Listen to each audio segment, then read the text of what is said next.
All right, welcome back to another Spanish video. So today we are diving into adjectives. How are they used in Spanish? How are they similar to English? Where do they differ? No dilly, let's dally. So as we all know, hopefully we all know by this point, an adjective is a word that describes a noun, person, place, thing.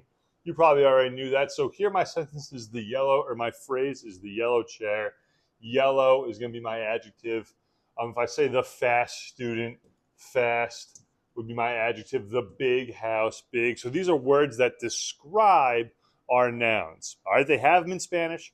Adjective is one of those things that's going to translate perfectly from English to Spanish in that how it's used is the same, right? An adjective is used the same in Spanish and English.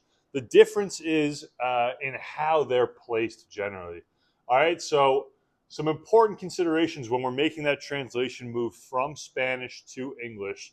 Probably the most obvious is going to be the syntax or the order in which you put them in. So typically what we do in Spanish, or what Spanish speakers do, is they have the noun and then they add the adjective. So here I have la casa roja, el sombrero negro. So it's the thing, the house, that is red, roja. All right, so my adjective comes after. In English, we don't do that. We would say the red house, the black hat. All right, so we go descriptor first, thing after. They say thing first, descriptor after. So something to keep in mind when you are translating is the syntax is going to be a little bit different generally on adjectives in Spanish. And then also in Spanish, something we don't ever think about in English, there must be gender agreement. So I have here some examples, right? I said earlier, la casa roja, a word that is masculino, it's going to end in O. So this would turn into rojo then instead of roja. But because casa is femenina, is feminine, it adds in an A, or it ends in an A.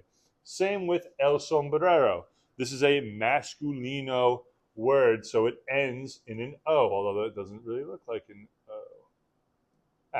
Negro, it ends in an O. You can kind of see it there.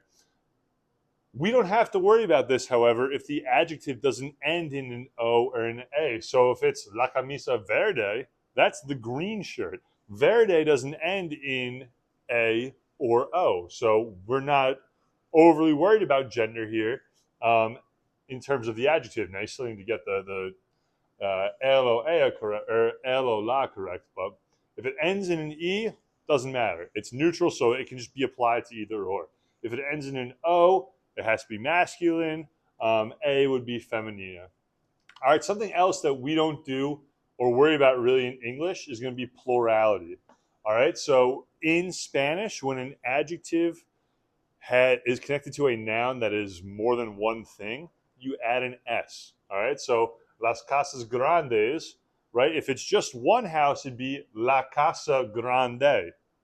But if it's more than one house, we're saying there's three houses that are grandes, there would be then ES at the end, or just an S at the end. Grande ends with E.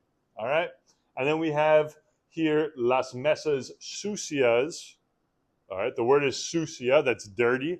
So las mesas sucias, more than one table, that means that the adjective gets an S at the end. All right? So that's when these three, plurality, gender agreement, as well as syntax, are when adjectives are used differently than English. And I don't want to say used, but when they're more specifically Spanish, right? That's not something we do in English, plurality or gender agreement, and the syntax is Spanish. However, there are times where our syntax will be the same. There are specific times where our adjectives will follow the same syntax. And I have those examples here. All right, so the first is going to be numbers or quantity of something. So, dos libros. I'm not going to say libros dos. That doesn't make any sense in Spanish. Dos libros o cada dia. That's every day. 2 books every day. We're putting the adjective in front of the noun there, as well as a demonstrative adjective. So that's this or that. So, este carro. Esa botella. All right. This one too. So, este could also be está. So this one's going to have our gender connection as well. Está or you could say este. Okay? So that's going to have gender agreement as well, our demonstrative adjectives. But they go before the noun, as well as our possessive adjectives. So if I say something is mine, mi libro, mi caro, mi suéter, lo que sea, whatever it is, tu cuaderno, right? Those are possessive. They go in front of the noun. And then the last one is going to be our ordinal numbers. So for those who don't know, ordinal numbers are like first, second, third, fourth. All right, so if that's the case, la primera vez, we're putting that in front of the thing. Primera is first, vez is time. So primera vez, sexto grado, sixth grade. Grade is the thing. Which grade is it? It's the sixth grade. All right, so that's all you really know about adjectives. As you are going through and listening and reading and studying and writing, try and throw some adjectives in there, right? That gives our speaking more flavor, makes our writing more interesting, and it just brings us that much closer to being fluent in Spanish. As always, any questions, feel free to drop them in the comments. Thanks for coming out. Have a good rest of your day.